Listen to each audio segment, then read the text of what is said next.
Quelque chose ne va pas, vous l'avez senti, même si vous ne pouvez pas tout à fait mettre le doigt dessus. Il y a un schéma, un fil conducteur, certaines femmes, certains comportements, un refus de grandir. Elles s'accrochent à des chimères enfantines, attendant du monde qu'ils résolvent leurs problèmes. Et quand ça n'arrive pas, elles s'emportent ou s'effondrent. Si vous vous êtes déjà retrouvé pris dans leur toile, manipulé, vidé, accusé, vous connaissez déjà la vérité. L'immaturité n'est pas juste une phase, c'est une prison de l'esprit. Mais avant de penser que c'est une attaque, écoutez bien. Il ne s'agit pas d'elle, il s'agit de comprendre. Parce que l'immaturité n'est pas un hasard. C'est un bouclier, un mécanisme de défense ancré dans une peur si profondément enfouie dans l'inconscient que même celles qui en souffrent ne l'aperçoivent pas toujours. Carl Jung et d'autres analystes ont passé des années à décortiquer ce phénomène à travers les archétypes féminins. La petite fille, la princesse, l'épouse, la sorcière. Chacun reflète une psyché coincée dans sa propre cage. Mais pourquoi certaines ne s'en libèrent-elles jamais? Réfléchissez à ceci, la société romantise l'idée que les femmes sont délicates, émotionnellement éclairées, voire moralement supérieures. Pourtant, la vérité, c'est que la psyché féminine, tout comme la masculine, est pleine d'ombres. La seule différence, c'est que ces ombres portent souvent un masque de douceur, d'innocence ou de fragilité. Combien de fois avez-vous vu une femme adulte piquer une crise comme une enfant? Combien de fois avez-vous remarqué que, lorsque les choses tournent mal, la faute revient toujours à quelqu'un d'autre, son père, son conjoint, la société, le destin ou n'importe qui, sauf elle-même? C'est le premier signe d'un développement bloqué, l'incapacité à assumer ses responsabilités. C'est là que les archétypes de Jung entrent en jeu. Selon lui, la psyché féminine évolue à travers des étapes, de l'innocence à la sagesse. Mais quand ce processus s'arrête, quand une femme refuse d'avancer, l'immaturité s'installe. C'est alors qu'on croise des femmes qui ont l'apparence d'adultes, mais restent des enfants éternels. D'abord, il y a l'archétype de la petite fille, le plus évident. Elle refuse de grandir, attendant toujours qu'on la protège, qu'on la dorlote, qu'on pourvoie à ses besoins. Sa fragilité n'est pas réelle, c'est une arme. Elle pleure au lieu de raisonner, manipule au lieu de négocier, et ne comprend jamais que le monde ne lui doit rien. Le pire? La société renforce ce comportement. On dit aux femmes qu'il est acceptable d'être délicates, que quelqu'un viendra toujours à leur rescousse. Mais quand la réalité frappe, elles sont totalement démunies pour y faire face. Ensuite, il y a l'archétype de la princesse. Ici, l'immaturité se transforme en exigence. C'est la femme qui pense mériter tout, amour, succès, bonheur sans effort, servie sur un plateau d'argent. Quand la vie ne répond pas à ses attentes, elle ne s'adapte pas, elle s'enrage. Elle se voit comme le centre de l'univers, et si la réalité ose la contredire, elle le prend comme une trahison personnelle. Mais la plus dangereuse de toutes, c'est la sorcière. À ce stade, l'immaturité devient pouvoir. La sorcière n'est plus seulement fragile ou exigeante, elle est rusée. Elle utilise la séduction, la manipulation et le chaos pour contrôler les autres tout en évitant ses propres insécurités. Elle ne cherche pas l'amour, elle cherche la domination. Elle ne veut pas de connexion, elle veut des marionnettes. Ce n'est plus juste un mécanisme de défense, c'est une arme calculée. Mais voici ce dont personne ne parle.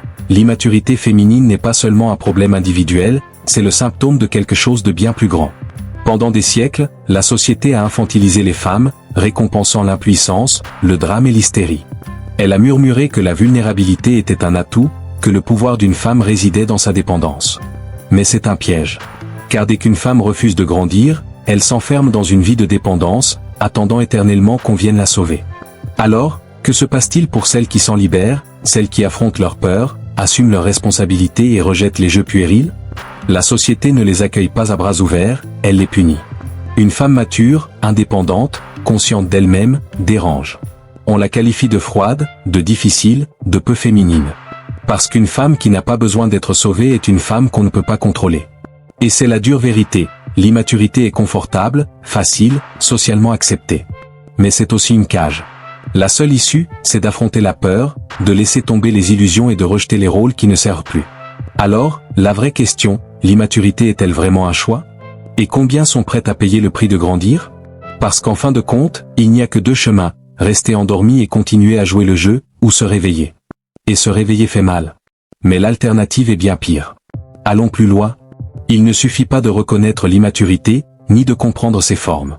Il y a quelque chose de plus profond, d'inexprimé. Pourquoi tant de femmes restent-elles piégées dans cette boucle mentale? Ce n'est pas seulement une question d'éducation, d'expérience ou de culture. Il y a quelque chose de plus ancien, de plus primal, la peur. Mais pas la peur de l'échec, ni celle de la solitude.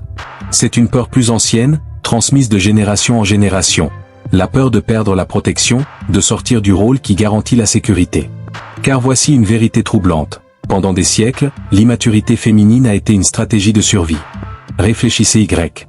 Pendant la majeure partie de l'histoire, les femmes avaient peu de contrôle sur leur destin. Elles dépendaient d'un père, d'un mari, d'une communauté. La fragilité, la soumission, l'indécision n'étaient pas seulement des habitudes, c'étaient des outils. Faire semblant d'être impuissante n'était pas une faiblesse, c'était une manière d'assurer sa protection. Jouer le rôle de la petite fille, de la princesse ou de la sorcière n'était pas toujours un choix conscient, c'était une adaptation. Mais voici le problème, le monde a changé. La société a évolué, mais la programmation psychologique persiste. Et c'est le vrai piège. Le vieux scénario continue de tourner, celui qui fonctionnait autrefois, qui avait du sens dans un autre monde. Mais les temps ont changé, et ce programme est obsolète. Pourtant, beaucoup restent coincés dans une enfance émotionnelle.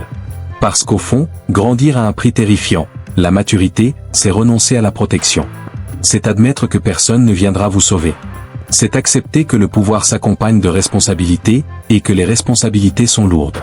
Posez-vous cette question. Si l'immaturité féminine était autrefois une stratégie de survie, que se passe-t-il quand elle ne fonctionne plus?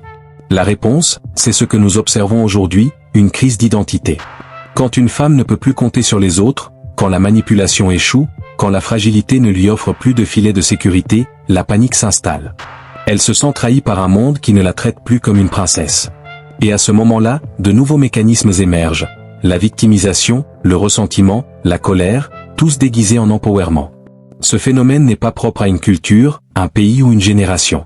Il est partout. Des femmes qui blâment le monde pour leurs échecs, parce qu'on ne leur a jamais appris à assumer leurs responsabilités. Des femmes qui rejettent la maturité, la qualifiant de fardeau patriarcal, parce que l'immaturité était leur zone de confort. Des femmes qui cherchent des figures d'autorité pour remplacer leur père, au lieu de devenir leur propre source de force. Et ce n'est pas leur faute. C'est le résultat de siècles de conditionnement. Mais la vraie question, c'est, qui aura le courage de briser ce cycle? Parce que le briser, ce n'est pas seulement changer de comportement. C'est tuer une partie de soi. C'est abandonner la petite fille intérieure qui vous faisait vous sentir spécial, la princesse qui attendait d'être sauvée, la sorcière qui manipulait sans remords. C'est se tenir face à la réalité, sans masque, sans jeu, sans le luxe des illusions. Et c'est terrifiant.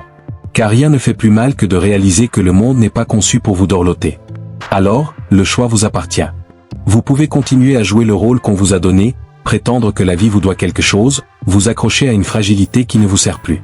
Ou vous pouvez affronter votre vrai moi. Mais si vous choisissez de mûrir, soyez prête. La maturité n'est pas une récompense, c'est un fardeau.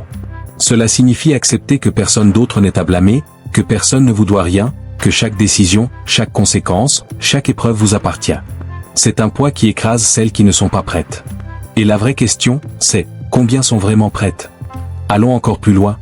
Il ne suffit pas de voir l'immaturité comme un problème psychologique ou social, ni comme une crise d'identité ou un vestige de l'évolution. Il y a quelque chose de plus sombre à l'œuvre, quelque chose que la plupart refusent d'admettre. L'immaturité n'est pas seulement un état d'esprit, c'est un poison. Elle s'infiltre dans chaque décision, chaque relation, chaque opportunité gâchée. C'est la force silencieuse derrière les cycles qui ne se brisent jamais, les rêves qui ne se réalisent jamais, les vies qui n'atteignent jamais leur plein potentiel. Et voici la question que personne n'ose poser. Que se passe-t-il quand l'immaturité devient destructrice? Parce qu'il y a une différence entre être immature et être impuissant, et il y a quelque chose de bien plus dangereux, utiliser l'immaturité comme une arme. Parlons de sabotage. À ce stade, nous comprenons que beaucoup de femmes résistent à la croissance parce qu'elle implique de perdre le bouclier de la protection, le privilège d'être fragile. Mais il existe un groupe plus insidieux, celles qui refusent de mûrir parce qu'elles ont appris que l'immaturité leur donne du pouvoir. C'est là que la manipulation entre en jeu. Parce que l'immaturité ne ressemble pas toujours à de la faiblesse. Parfois, elle prend l'apparence de la séduction, du drame, d'une victimisation calculée. C'est la femme qui pleure quand elle n'obtient pas ce qu'elle veut, celle qui pique des crises face à l'opposition, celle qui tord les émotions pour éviter d'affronter ses propres défauts. Et le plus effrayant? Ça fonctionne. Nous vivons dans une société conditionnée à protéger les femmes fragiles, à excuser leurs actions, à justifier leur immaturité avec un simple « c'est juste comme ça que sont les femmes ». Et c'est là que le vrai danger commence.